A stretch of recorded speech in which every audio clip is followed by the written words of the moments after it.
Timmy. Someday you're going to have to grow up. You're not a baby anymore, you know? Well, it's not surprising the successful show gets rebooted. It's not often just after a year before the previous one. If you remember Fairly Odder, the sequel series to the Fairly Odd Parents, it was a major departure from the original. Instead of being fully animated, it was like a live-action animation hybrid multicam show. Think more like Seinfeld with some animation here and there. No, not that. But what happened that made the show unsuccessful?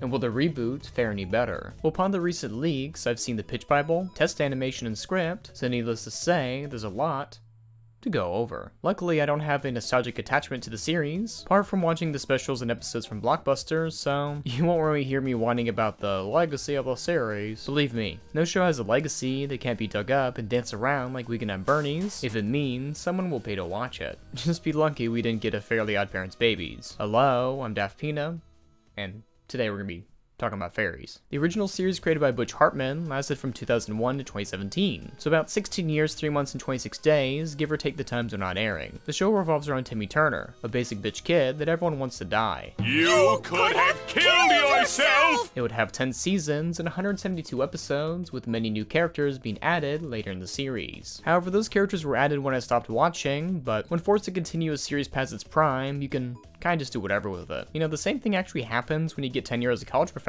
and you can do whatever you want. It's a pretty sweet deal. Though the real reason is because the executives told Butch to add new character, or everyone would get fired. When you're working in Hollywood at a big studio, sometimes the studio comes to you and says, hey, we'd like you to add a character into the show because we think it would help us decide to keep making the show. Apart from new characters, the series would transition from 4:3 to 16:9. While the show is animated traditionally, near the end of the final season, they switched to rigged flash animation, like at the very end of the 10th season. It was really weird. It's still hand-drawn, but this time with a computer, rather than a piece of paper. The original show would have some live-action movies with former star, current criminal, Drake Bell as Timmy Turner. So for the first reboot series, it's not out of the ballpark, it'd be a bit live-action, you know? Needless to say, the show is quite popular. Well, not as close to SpongeBob, but pretty up there with all the video game tie-ins. Though to have him appear in more recent games is a bit of an issue, most likely due to the show airing in weird places outside of North America. While the show is known for being on Nick, in Sweden and Latin America, the show airs on Disney? So perhaps having it appear in the Nick Brawl game would blow the minds of those kids. Where there's like a lot of legal red tape and distribution, I don't know. But as for the live-action reboots, it would air about 5 years after the first one, and debuted March 31st, 2022. Butch Hartman, the original creator, now resides in the famed role of characters from the series created by. A fate better or worse than death as you watch other people handle the characters you drew 20 plus years ago, which in the case of listening to a podcast or they're describing something that you clearly know, but they can't hear you. It's always nice to have a little existential dread when talking about cartoons. In this reboot, it follows the cousin to Timmy Turner, Vivian Viv Turner, and her stepbrother, Roy Raskin. Cosmo and Wanda are gifted to them by Timmy, who's off to college. You know, gifting people to your families sounds a bit like something we ended a long time ago in America, but they're fairies, so they don't have human rights. Interesting enough, the series is able to have Cosmo, Wanda, and even Crocker's actors reprise their roles as the characters, playing the live-action variants. That's pretty nice. Though it would be pretty weird to get Tara Strong play Timmy in real life? While there is animation in the series, it is very lacking. In fact, when I first saw it, I posted on Twitter, quote, "Paramount, please give your animators a better budget. What is this, and why is there a laugh track?" But what do I mean by this? Let's do a short dive on why this show did not work. With the original being fully animated, the key gimmick of the show, wishes, was easier to manage considering the medium. Timmy wants something, you draw it. Timmy wants to talk to someone, you draw it. Timmy wants to go somewhere, you draw it. It's very simple stuff. With live action, the thing, person, or place must be there in some way for the actors to act with, be it an object that will have VFX later, or just making a prop for it. Now, this is fine for shows that have a budget. To create the illusion of endless possibilities relies not only on your imagination, but also in your budget. Having sets or pre-rigged lights and multiple cameras might have a different feel from the original, but can work fine. But for live action, the issue is not only money, but time. However, with the original series, you can draw any camera angle and prop you want. With live actions, there are many limitations, either in time, money, or corporate interests. You can have wacky camera angles at the expense of time, or having a bunch of props at the expense of cost. But what about the animation that I mentioned before? Well, to make it clear, Boxel Studio, the people behind Fairly Odder's animation, have made good works. They've worked on Superman and Lois, Blue's Big City Adventure, and even John Wick Chapter 4, so when you give them money, they can make things look nice. The issue with the show is due to the lack of budget. A lot of the shots that have VFX in it are either stationary, mostly stationary, or moving onto 2D plane, so very little 3D camera movement. While it is easier on the compositors, it just makes the show feel a bit more limited in scope. Like right now, in the stationary shots, I can have a 2D character walk up, be on top of me, like an After Effects thing, composite it, add some camera shake, and whoa, he's right away there. So we have a show that's a major departure from the original series, with some needless to say it was cancelled, and perhaps became a tax write-off. Less than a year after it premiered, it was taken off the Nick website, as well as Paramount Plus. I tried to look for it on bootleg websites, and they didn't even have it. I hope an angry reviewer who ranted about the show saved all the episodes, or else we might have a case of modern lost media. And remember, just because a show is considered bad does not mean it should not be archived and preserved. Even if the audience didn't like it, the people who worked or acted on the show would still like a copy of their work, as they could use it for their reels. That's why when High Garden Spice released, I was very happy, as it became unlost media. If Fairly Otter got more viewers, then there would have been more seasons. This is why shows like Big Mouth keep getting renewed. The odd animated show sometimes has its time in the spotlight, as every channel or streaming service really wants their of The Simpsons. Luckily, Nick already has SpongeBob with its many spin-offs, and no matter how well they do, will most likely get enough seasons for syndication, so they can experiment a bit with their other shows, cause, why not? So let's talk about the possible reboot. But first, here's my sponsor. Hey artist, you've been working so hard, your hands have been cramping. How about you go outside and enjoy yourself? But first, you gotta smell fresh. Scentbird is sponsoring my channel to help those of you get out and about to have a good one. Scentbird is a fragrance subscription with the ability to choose from designer fragrances every month delivered straight to your door in a nice sleek case. Wow. And it's only $17 USD per month with a 30-day supply. Double wow. The ones I have today I should be scenting off are a Té by Adage, Eau de Champagne by Sicily, and Eau de Parfum Clé by Baroni. Every occasion needs the right scent, and the selection can help you anyhow and anywhere. A Té for taking your partner out to the movies, Sicily for bowling with the guys, and Brioni for fancy wine tasting. Scentbird also carries brands like Prada, Gucci, Versace, as well as indie brands like Skylar, Heretic, and Confessions by Rebel. Triple wow. With so many choices, it's hard to see where you should start first. So use my coupon code DEFPeanut55 to get 55% off your first month at Scentbird.com. It's just a little over $7 USD for your first month, so check the link in the description or use the coupon code seen above, with the service being available in the US and Canada. So take a break from drawing, get out there, and enjoy your life. It's always nice to go out and have fun, feeling energized to draw another day. Before we get into the Fairly Odd Parents reboot, I have to address the weird amount of leaks we've been getting recently. I don't just mean for the show, I mean tons of other ones too. We have the Hey Arnold spinoff, The Patakeys, featuring Helga as the main character. What leaked was the pitch bible for the series that was planned to air on Nick at Night, meaning the show would have been a bit more adult than the previous one. I think I prefer that for reboots of spinoffs and kid shows. Just make them aged up and adults. Like imagine if after All Grown Up they had another series at Nick at Night and it's just like even more adult. Whew. The documents that released looks to be scanned in from the actual Bible, or a copy of it, and it's available to see on archive.org. A bunch of leaks from Pibby came out, and thanks to iDuck Films on Twitter, we have documentation of it. I was even able to see the storyboard of the original animation. Talking to close sources, it said that the Pibby announcement should be happening later this year for series. That the appeal of Pibby is a bit funny, considering it's just another look at all the properties we own that everyone made fun of Space Jam for. Though this time, characters can die. But for Pibby, you should take this a grain of salt, because you should never get your hopes up when it comes to animation. There's also the Tiny Toons Looniversity and Clone High leaks that happened, like, man, like who keeps leaking all this stuff? Anyway, late in March 2023, on 4chan, a series of leaks would occur. First reposted to eHentai, then re-reposted to YouTuber Rebel Taxi subreddit, then again on Twitter. We have a partially recovered pitch bible, but also a test animation and a full-ass script. While I will talk about it, we won't go over the script in full, as things will probably change, and reading the script versus watching the finished product are two completely different things. Also goes without saying, but I will, please do not go after the people working on the reboot. To start with the easiest to talk about, the animation looks very nice. It's CGI or 3D animated with a look akin to the Peanuts movie. Older incarnations couldn't have looked this good due to breakthroughs in animation programs happening in more recent years, either again due to the Peanuts movie, Spider-Verse, or just 3D porn online. Going back to the animation, as for the dialogue, it reused older lines from the show. This is due to the fact that the people pitching it don't have access to the original voice actors.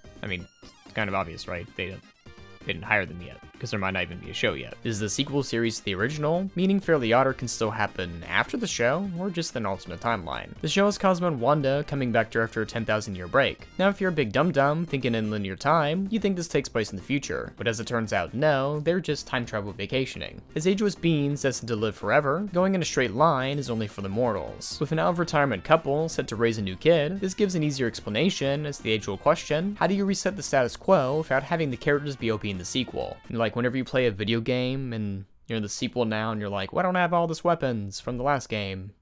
And they're like, oh, you just forgot them. Cosmo and Wanda are the godparents of Hazel Wells, the youngest child in her family who moves to Dimmodelphia. Oh, to prepare you, the audience, for what will occur when the show actually airs, there's a lot of things that will make bigots mad. The main character is a black girl, her sort of best friend is an Asian girl, there's a non-binary cool kid, and a kid with an ASMR YouTube channel. There will be a lot of videos calling it woke, or subtly shitting on it because of it, so be prepared for that. This reminds me of my friend Veritas Joe's quote tweet. It was about how to write whether or not a character is non-binary in a fictional narrative. And Joey said, when it's implied, y'all just deny it. Lol. But this is also pointing out that people say the previous series is better inclusion of Timmy's friends. Though in the first live-action movie, they literally stopped being his friend because Timmy became a man-child. Whew. There's also remembering that Timmy is such a selfish piece of shit that Chester, his poor best friend, literally eats out the garbage.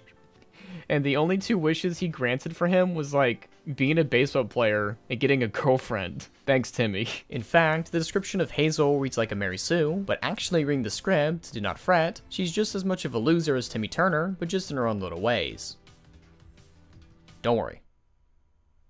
Don't worry. Now, the original series is episodic. The idea that each episode is a standalone story that vaguely matters overall. The reboot is a serialized story, aiming to tell character arcs and not just reset the character after every episode. And I think this is a better change of the series, as in the original, Timmy's character restarts so often, the hybrid movies literally have him be a man-child not wanting to grow up. So if the show is able to, A, release, and B, tell its destined arcs, I think it'd be more appreciated as a series overall instead of going, yeah, The Fairly Odd Parents is good, but only the seasons I watched as a kid, because nostalgia. It's very rare I can look at an animated show and go, don't skip the episodes, watch it in full. BoJack Horseman comes to mind for that type of show. In regards to if the show will be, quote, good or bad, I think of this meme. Little Caesars taste so good, we ain't got a bitch in your ear telling you it's nasty. I don't say this in reference to comfort shows like Bluey. I mean this in the case of a show everyone says is bad, yet somehow still has a big audience watching every day. Big Mouth comes to mind, because it's often not internet people watching it, as it's usually just normal people having a good time. The reboot show will be fine, and will have its own audience. I'm sure people watched Fairly Odder and thought that shit was hilarious, but didn't tell anyone because some YouTuber they like told their audience it was bad. Truth be told, I like watching a lot of bad things, because much like the philosophy I have with AI, if it's stupid shit, I'm interested in watching it. I would go as far as to say the worst crime a modern show can be is boring. I watched Velma and liked it, because it was such a major departure from the original series, I was engrossed in seeing where it took me. I'm excited for season 2, because why not? It's not hate watching if I actually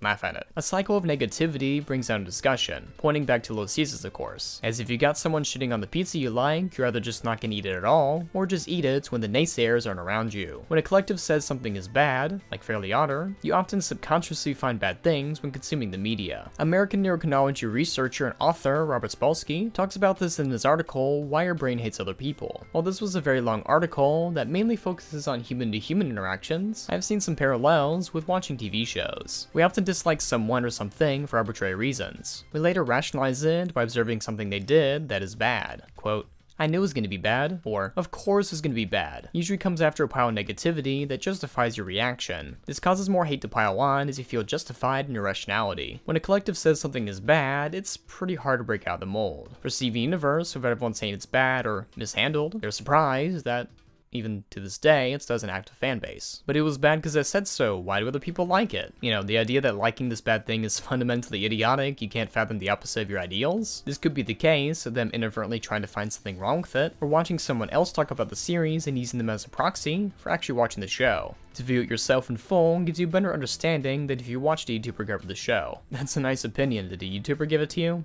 But the thing is, I'm at fault of this too. I watch Foundflix, a channel that literally scrubs through entire movies, and rather than actually watching the film, I kinda just rely on his opinion for the most part. If someone asks what I thought of Skinamarink, I can only really say I watched a YouTuber cover it, and they kind of just explained the whole film, so I don't really feel motivated to actually watch it. So I'm in a bit of a pickle. You know? But I have seen people argue about movies and shows they've never finished, walked out of, or just watch someone else talk about. Steven Universe. As for leaked material, depending on the reception, it will sway everyone's opinion before release. For the Clone High League, the first episode is released onto the world. Well, not the first full episode, but the unfinished version with test audio and unfinished animation. Some people watched it and made fun of it, going, is this what we waited for? But they're judging an unfinished animation. This was never intended to be watched by the average viewer, and the judge in its current state does not give the show a fair fair shake. I haven't watched it yet, as I'd rather wait till the actual show's release. There was an interesting turn of events when the actual trailer released. It received very positive reception. I guess that's what happens when you actually see finished animation and finished audio dialogue. Go figure. The difference in talking about the Fairly Odd Link is that we're so far into pre-production, there isn't even a pre-production. It's more like pre-production. Everything in this might change, either based on corporate feedback or just looking at points online. From what we've seen so far, I'm optimistic, as I'm always in favor of more animation, especially stylized 3D. I hope the show goes a new direction than the original, as wanting a reboot to be exactly the same as the former is a tad bit silly of a notion. I want art to change and evolve. To try and recreate the magic of the original is always a tough task to do, and wanting that out of reboots and continuation won't always yield great results. It actually reminds me of this clip from Patton Oswalt about comedy. But if you solidify and calcify and go, this is as far as I'm going to go, and damn it, I'm still going to say these words, then you're not engaging with the world anymore. You're engaging with a certain moment in time that you have decided to live in forever. You know, even going back to the original series, you get some moves. Is this what people remembered from the show? Ooh, that might not have aged well. Going back to one of the subjects of the video, was Fairly Odder actually bad, or is it bad because someone else watched it for me? Or the fact that it's based on a legacy show that I liked as a kid, I'm wanting to find reasons to hate it, and even this reboot as well. Noted, of course, it's very hard to actually try to find a series to watch yourself, apart from maybe one episode on YouTube. For the most part, you kind of have to rely on what other people say, or take a lot of time to rewatch this show that probably isn't really that good anyway. Not fundamentally terrible, just not really for you. But in saying all of that, I do understand the inherent bias for a lot of reviewers takes on these reboots. While I never grew up with the show as much as others, we view TV relationships in the same way as those around us. An article by Michelle Len Hirsch and Medical Reviewed by Dr. Seth Gilhan, they go over reasons why people like rewatching TV shows. It's mainly due to familiarity. If you watch an entire show and want to de-stress, it's better to watch something you've already seen before. You already know what will happen subconsciously, even if you don't fully remember. It is to be less likely to be disappointed, scared, or sad from unexpected changes. It is not forgetting that growing up with the show and the characters themselves gives a stronger link to what happens to them. And as for adding new characters or a show reboot, this will affect you as well. For the former, if you return to a long-running show, seeing a new face might cause stress. The world that you thought you knew has changed while you were away. Rewatching shows allows us to dive into a social world that we already know and are already connected to. Gabriel says, "It is a fast way to feel connected, much like talking to an old friend makes one feel connected more quickly than a new person." The character dynamics are altered to incorporate these corporate decisions. For Fairly Odd Parents, this was a baby, dog, then a girl. For kids watching it now, they're used to seeing these new characters. Feasibly to them, it would be weird to watch the older seasons without these new dynamics. To them, they watch the former version of the show and say it's incomplete. Or perhaps because of the new style of comedy, they just don't find the old jokes funny anymore. As for reboots, those nostalgic for the original feel betrayed. The comfort with these characters are no more. As the reality sets in, that time has moved on. Such as in Fairly Odder with Timmy going to college. Reviewers could watch that show and go, Timmy wouldn't do this, or Cosmo and Wanda wouldn't do that. Either in defense of the characters, or subconsciously because the world changed around them. This goes further in reboots and or continuations. With the second Fairly Odd Parents reboot, we have a mostly new cast of characters. You will see a lot of people say the original is better for X, Y, and Z, and perhaps they are right in some regard. Though I'm unsure how much is clouded by the fact that they grew up with it. As mentioned before, it's seldom an old show is entirely good through and through, such as the quote golden age of The Simpsons that is heavily disputed which seasons are actually in that golden age. However, for that show, one I did grow up with, I still enjoy some of the new episodes. The notion that all new Simpsons is bad either points to nostalgia for the past because a reviewer said so, or because they watched a singular bad episode and stretched it to the entire season, or every other season after a certain point. Though the worst of modern Simpsons is the Lady Gaga episode, though the show did poke fun at it in a recent story. In saying all this, I don't often watch reviewers talk about shows outside of pure entertainment value. The need for hyperbole often clouds the judgment of the show, and I know this because it's way easier to be mean than to say nothing at all. And depending on the reviewer, it's hard to see if the criticisms are real, but them taking a small thing and blowing out of proportion. With all this, what about the new reboot? How will it turn out? Fine. It's rare shows fundamentally bad that cannot be explained by either time constraints, budget, or corporate interests. No creator wants to make a bad show. The case of Steven Universe was released in weird batches, which may have caused some of the distaste for the pacing issues. But even with that, as I mentioned before, the worst show nowadays can be boring. Even a show that makes you angry can still cause discussion and further watching. for whatever reason. Luckily, compared to the previous incarnation, this re-reboot seems to have fairer soil to grow in, by fully embracing the medium of animation. While re-reboots are inevitable, I'm always excited to see where they go. Let's just hope this one lasts more than one season, for the sake of the people working on it. For as good or as bad as the show is, the second season means people might be able to keep their jobs. If in the current climate of the industry, I sure wish that will happen. But it's all the time I have for now. Thank you for watching, and don't forget to like and subscribe, as well as follow me on Twitter. Go watch my second channel, where I post my animations, and support my Patreon. You can also follow my art Twitter to follow my art journey. Yowie zowie! And shout out again to my sponsor, Scentbird, to get 55% off your first month at Scentbird.com. It's just a little over $7 USD for your first month, so check the link in the description or use the coupon code seen above. Until next time, thank you for watching, keep on drawing, and don't forget to have fantastic.